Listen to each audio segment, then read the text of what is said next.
30% तक मॉइस्चर जो है वो एवरेज होती है, जिसका जो है कोई वो नहीं होता, ना साइड इफ़ेक्ट होता प्लांट बॉडी के लिए। एवरेज जो है मॉइस्चर जो है वो 20 से 30% होनी ज़रूरी है। एक बार मैं आपको वापस इसको शॉर्ट में समझा देती हूँ। मॉइस्चर का इफ़ेक्ट एनवायरनमेंट में भी होता है और मॉइस्चर का इफ़ेक्ट सॉइल में भी होता है कि अगर एनवायरनमेंट के अंदर किसकी कमी होती है, मॉइस्चर की कमी होती है, यानी कि ड्राई सॉइल होती है, तो प्लांट्स को क्या होती है, टेम्पोररी विल्टिंग स्टार्ट हो जाती है। और वो टेम्पोररी विल्टिंग कुछ टाइम के लिए रहती है। और अगर एनवायरनमेंट में कंटिन्यूअस क्या रहती है, मॉइस्चर की कमी रहती है, तो प्लांट धीरे धीरे जल जाते हैं। इसका सबसे बेस्ट एग्जांपल्स आप देख सकते हो कि गर्मियों का जब मौसम होता है, तेज़ धूप होती है, तो रोड के किनारे पे जो प्लांट्स होते हैं, वो खेतों में जो छोटी वाली वीड्स उगी हुई होती हैं, वो तेज़ धूप के कारण धूप में क्या होती है, मॉइस्चर की कमी हो जाती है। जैसे मॉइस्चर की कमी होती है तो उस कमी के कारण छोटे जो प्लांट्स होते हैं, एनुअल प्लांट जो होते हैं, एक वर्षीय जो पादप होती हैं, जो छोटे वीड्स के फॉर्म में होते हैं या फिर छोटे प्लांट होते हैं, उनकी सबकी क्या हो जाती है, डेथ हो जाती है। किसके कारण, एयर मॉइस्चर की कमी के कारण। और अगर एनवायरनमेंट में मॉइस्चर की क्वांटिटी बढ़ जाती है तो भी डिजीज़ उत्पन्न होती हैं। जैसे सिंपल अपन बात करें रेनी सीजन की, जब बारिश का मौसम होता है तो एनवायरनमेंट में नमी बहुत ज़्यादा हो जाती है और बहुत ज़्यादा होती है। तो अगर सबसे पहले अपन अपना एग्जांपल लें और उसको एक्सप्लेन करें तो अपन कह सकते हैं कि जब एनवायरनमेंट में बहुत ज़्यादा मॉइस्चर, नमी बढ़ जाती है, तो उस नमी के कारण क्या होता है कि अपनी बॉडी पे भी जैसे फंगस का संक्रमण हो जाता है, जैसे दाद, खाज, खुजली, ऐसे रोग उत्पन्न होते हैं। वैसे प्लांट की जो बॉडी होती है उसके ऊपर भी क्या हो जाते हैं, छोटे छोटे स्पॉट बन जाते हैं, छोटे छोटे धब्बे बन जाते हैं प्लांट की लीफ के ऊपर, जिनको हम जो है पैथोलॉजी की भाषा में स्पॉट या पैचेज कहते हैं, धब्बे कहते हैं, पैचेज, स्पॉट। तो जो है एनवायरनमेंट के अंदर, वातावरण के अंदर यानी कि हवा के अंदर अगर मॉइस्चर बढ़ती है तब भी हमारे लिए कैसी है, हानिकारक है, और अगर घटती है तब भी हमारे लिए कैसी है, हार्मफुल इफ़ेक्ट है। वैसे ही अपन बात करें सॉइल की, जिसके लिए मैंने आपको डिटेल से समझा दिया, लेकिन शॉर्ट फॉर्म में और समझा देती हूँ कि अगर सॉइल के अंदर मॉइस्चर की कमी हो जाती है तो प्लांट में विल्टिंग हो जाती है। उस विल्टिंग के कारण प्लांट येलो कलर का हो जाता है। और अगर सॉइल में क्या हो जाती है, मॉइस्चर की क्वांटिटी बढ़ जाती है, यानी कि मात्रा मॉइस्चर की बढ़ जाती है, तो प्लांट जो सॉइल होती है उसके अंदर क्या हो जाती है, ऑक्सीजन की डिफिशियंसी। उस डिफिशियंसी के कारण भी प्लांट की डेथ हो जाती है। और ज़्यादा मॉइस्चर होने के कारण प्लांट की जो रूट होती है, रूट के चारों ओर पाए जाने वाले जो रूट हेयर्स होते हैं, उनकी क्या हो जाती है, डेथ हो जाती है। और डेथ होने के कारण धीरे धीरे क्या हो जाते हैं, वो प्लांट परमानेंट ही जो है नष्ट हो जाते हैं। नेक्स्ट अपन पॉइंट्स पे आते हैं, लाइट पे। नेक्स्ट पॉइंट, लाइट के बारे में तो आप सब बच्चे जानते ही हो।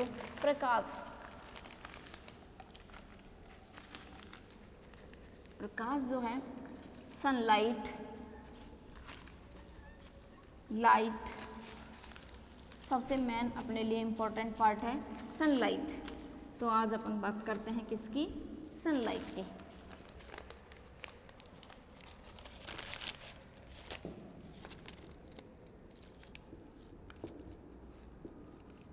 लाइट, प्रकाश। आपने छोटी क्लासों के अंदर एक पॉइंट सुना होगा, एक छोटी सी जो है टर्मिनोलॉजी सुनी होगी, प्रकाश की कमी होने से भी पादपों में रोग होता है।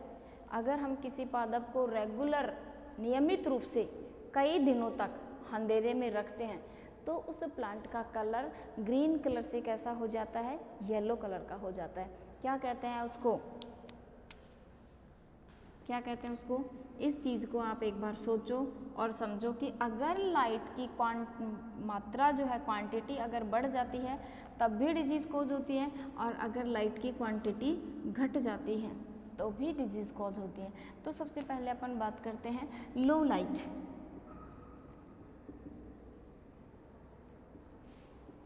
प्रकाश की कमी।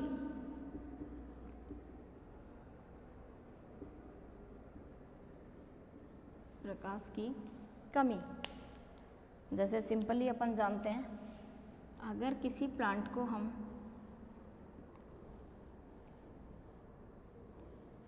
क्या करते हैं, अगर इसे हम डार्क वाले एरिया में रखते हैं,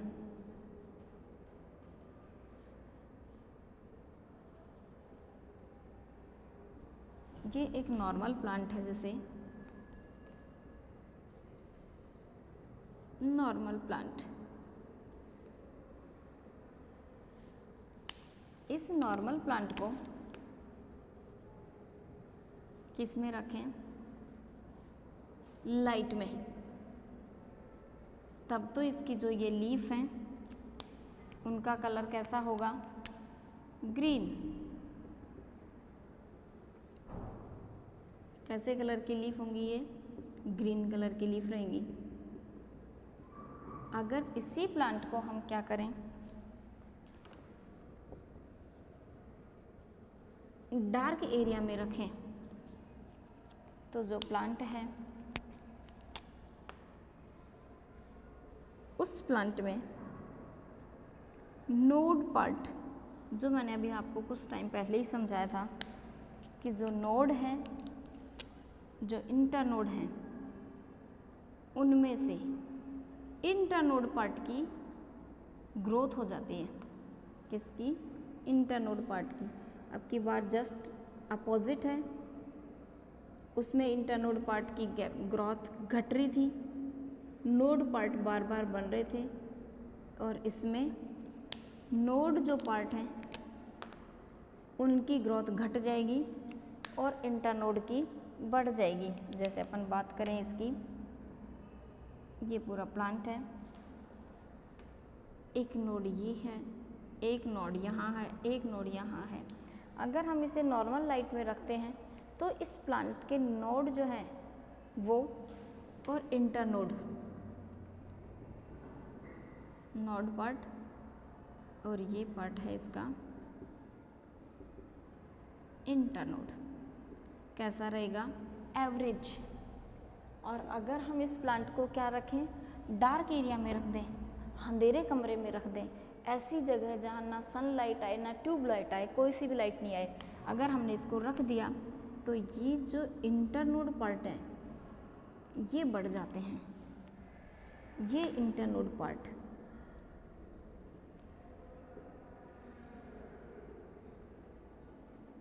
इन इंटरनोड पार्ट की लेंथ क्या हो जाती है, बढ़ जाती है। और जो पूरी प्लांट बॉडी है, ये पूरी प्लांट बॉडी की अपन बात करें तो हम क्या कह सकते हैं, लीफ, शूट, फ्लावर, फ्रूट, ये सब कैसे कलर के हो जाएंगे, येलो कलर के हो जाएंगे। किसके कारण, कि जो लीफ हैं इनके अंदर जो पिगमेंट प्रेजेंट था, क्लोरोफिल ए पिगमेंट, वो किसकी उपस्थिति में बनता था, लाइट की प्रेजेंस में बनता है।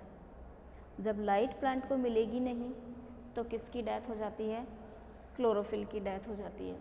जब क्लोरोफिल की डेथ हो गई तो प्लांट के अंदर लीफ, स्टेम, फ्लावर सब कैसे कलर के हो जाएंगे, येलो कलर के। और जो इंटरनोड पार्ट है इसकी ग्रोथ हो जाती है, इस इंटरनोड पार्ट की लेंथ बढ़ जाती है और ये नोड पार्ट जो है वो दूर दूर चले जाते हैं। तो हम क्या कह सकते हैं, जब इंटरनोड की लेंथ बढ़ जाती है, नोड दूर दूर चले जाते हैं, तो ये एक डिजीज है जिसे कहते हैं इटियोलेशन। क्या कहते हैं, इटियोलेशन। इस इटियोलेशन को हिंदी में कहते हैं पांडुरता, इटियोलेशन, पांडुरता। तो हम क्या कह सकते हैं, जब किसी प्लांट्स के अंदर लाइट की अब्सेंस में पूरी प्लांट बॉडी येलो कलर की हो जाए और जिसमें इंटरनोड की लेंथ बहुत अधिक मात्रा में बढ़ जाए, यानी कि इंक्रीज हो जाए, तो उसे कहते हैं इटियोलेशन, पांडुरता। इसको एक बहुत अच्छे एग्जाम्पल से मैं समझा सकती हूँ और आप समझ सकते हो। आपने देखा होगा कि अपने घरों के आसपास या रोड के आसपास किसी मोटे पत्थर के नीचे या फिर बजरी के नीचे अगर छोटी घास या कोई प्लांट अगर दबा हुआ रहता है तो उसको डायरेक्ट जो है वो सनलाइट उसको मिल नहीं पाती है और उस प्लांट के अंदर किसका डेवलपमेंट नहीं हो पाता है, ग्रीन कलर के पिगमेंट का डेवलपमेंट नहीं हो पाता है, यानी कि क्लोरोफिल पिगमेंट उसमें डेवलप नहीं हो पाता है। और जब क्लोरोफिल पिगमेंट उसमें डेवलप नहीं हो पाता है तो वो प्लांट जो है अपन जब उस बजरी को हटाते हैं या उस पत्थर को जब हटाते हैं तो पत्थर के नीचे से येलो कलर का प्लांट निकलता है, जो दुबला पतला उसका स्टेम होता है। बिल्कुल उस प्लांट की लीफ जो है वो भी बहुत चिपचिपी टाइप की होती हैं, दुबली पतली होती हैं, और उसकी रूट है, उसका शूट है, उसकी लीफ है, और अगर उसके ऊपर फ्लावर बने हुए हैं तो वो सारे पार्ट यानी कि पूरी प्लांट बॉडी के वूल प्लांट बॉडीज़ जो पार्ट हैं वो सारे येलो कलर के हो जाते हैं। तब उस पोजीशन को क्या कहते हैं, इटियोलेशन। साइंस की भाषा में इसके लिए एक टर्मिनोलॉजी यूज की जाती है जिसको कहते हैं इटियोलेशन। क्या कहते हैं हिंदी में, पांडुरता। क्या टर्मिनोलॉजी यूज करते हैं इसके लिए, पांडुरता यूज करते हैं। इसके लिए एक टर्मिनोलॉजी और होती है, जिसे स्टेम है, दुबला पतला स्टेम है तो उसको बोलते हैं सिलेंडर। यानी कि ये जो पार्ट होता है इसका स्टेम का इंटरनोड जो पार्ट था जो बहुत दुबला पतला हो जाता है तो इसको बोलते हैं सिलेंडर। सिलेंडर दुबला पतला पार्ट बोलते हैं, इसको सिलेंडर पार्ट बोलते हैं। तो ये पॉइंट अपना हुआ लाइट का, वो भी किस पोजीशन में, लाइट की कमी के कारण। नेक्स्ट जो पॉइंट है अपना इसका सेकंड, लाइट की अधिकता के कारण। लाइट जब अधिक होती है तब भी उसका साइड इफ़ेक्ट होता है।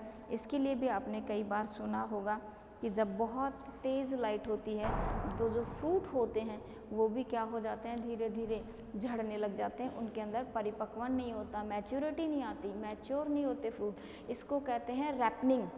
कच्चे जब फल गिरते हैं बहुत ज़्यादा टेम्परेचर के कारण, जब कच्चे फल गिर जाते हैं तो उनको कहते हैं रैपनिंग, अपरिपक्वन। तो जो लाइट है उसके भी दो तरह के साइड इफ़ेक्ट होते हैं कि अगर लो लाइट है तब प्लांट के अंदर आपने देखा है कि क्या हो जाती है, इटियोलेशन वाले सिम्टम्स उत्पन्न होते हैं।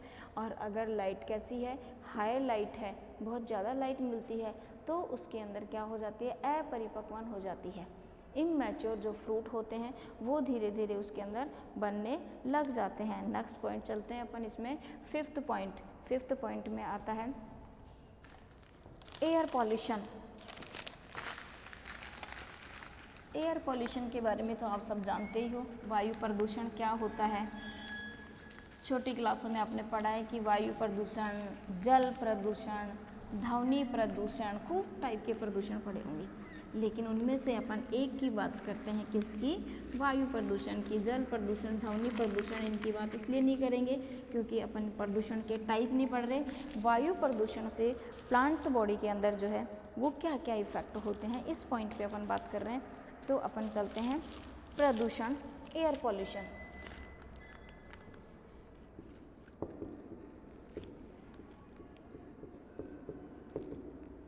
एयर पॉल्यूशन,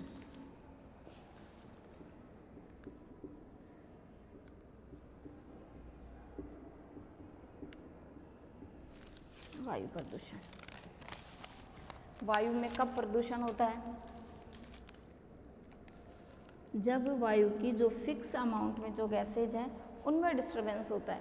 जैसे अपन सब जानते हैं कि वायुमंडल में नाइट्रोजन जो है कितनी क्वांटिटी में होती है, ऑक्सीजन कितनी क्वांटिटी में होती है, कार्बन डाइऑक्साइड कितनी क्वांटिटी में होती है, और अदर गैसेज कितनी क्वांटिटी में होती हैं। अपन जानते हैं कि नाइट्रोजन जो है 78% क्वांटिटी में होती है एनवायरनमेंट में, ऑक्सीजन 21% होती है, CO2 0.03% में होती है, अदर गैसेज जो हैं वो 0.97% में होती हैं। तो टोटल जो गैसेज हैं वो हो जाती हैं इस तरीके से 100%। अदर गैसेज में जो है बची हुई सारी गैसें आती हैं, जैसे methane, ethane, sulphur dioxide, nitrous oxide, nitric oxide, ये सारी गैसेज अदर गैसेज में आ जाती हैं। हीलियम है, नियोन है, आर्गन है, क्रिप्टॉन है, ये सारी गैसेज किस में आती हैं, अदर गैसेज में। अपन बात कर रहे हैं केवल वायु प्रदूषण की। वायु प्रदूषण कब होगा? जैसे अपन बात करें कि ह्यूमन बींग्स के लिए, प्लांट बॉडी के लिए सबसे ज़्यादा इम्पोर्टेंट है क्या? ऑक्सीजन गैस, दूसरी कार्बन डाइऑक्साइड गैस। अगर इनकी क्वांटिटी क्या हो जाए? कम हो जाए, दूसरी जो गैसेज हैं, अदर गैसेज, इनकी क्वांटिटी क्या हो जाए? बढ़ जाए, तो वायु में क्या हो जाएगा? प्रदूषण। एयर कैसी हो जाएगी? पॉल्यूटेंट, क्योंकि प्लांट बॉडी को तो सबसे ज़्यादा क्या चाहिए? ऑक्सीजन चाहिए और कार्बन डाइऑक्साइड गैस चाहिए। तो जैसे ही इसके अंदर इनका डिस्टर्बेंस होता है, यानी कि इनकी डिफिशियंसी हो जाती है, तो एयर कैसी हो जाती है? पॉल्यूटेड हो जाती है।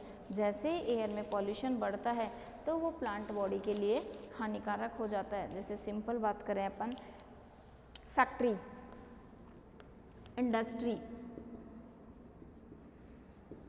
इंडस्ट्री की बात करें अपन, इंडस्ट्रीज से जो गैसेज निकलती हैं उन गैसों में सबसे ज़्यादा क्वांटिटी में क्या प्रेजेंट होती है? सल्फर डाइऑक्साइड गैस प्रेजेंट होती है। सबसे ज़्यादा क्वांटिटी में क्या प्रेजेंट होती है? Sulphur dioxide gas. तो जैसे ही एनवायरनमेंट के अंदर सल्फर डाइऑक्साइड गैस बढ़ती है तो इंडस्ट्री के आसपास जितने भी एनवायरनमेंट के अंदर गैसेज होती हैं उसके अंदर इस गैस की क्वांटिटी ज़्यादा बढ़ जाती है। जब सल्फर डाइऑक्साइड की मात्रा बढ़ जाती है तो वहाँ की एयर कैसी होगी? पॉल्यूटेड होगी, प्रदूषण युक्त वायु होगी। और जब वायु के अंदर इसकी मात्रा बढ़ जाती है, यानी कि हम कहें कि सल्फर की मात्रा बॉडी के अंदर बढ़ जाती है प्लांट बॉडी के अंदर, तो प्लांट बॉडी के अंदर क्या शुरू हो जाता है? डीके शुरू हो जाता है, क्षति शुरू हो जाती है, विघटन शुरू हो जाता है। उनके टिश्यू की क्या होने लग जाती है?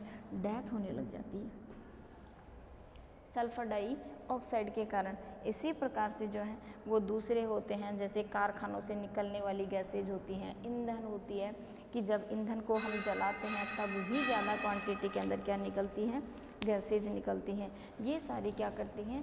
एयर पॉल्यूशन करती हैं। और उस एयर पॉल्यूशन के कारण धीरे धीरे प्लांट में क्या शुरू हो जाता है? डीके शुरू हो जाता है। तो आज जो है अपने टॉपिक को यहीं तक रखते हैं। सबको थैंक्स।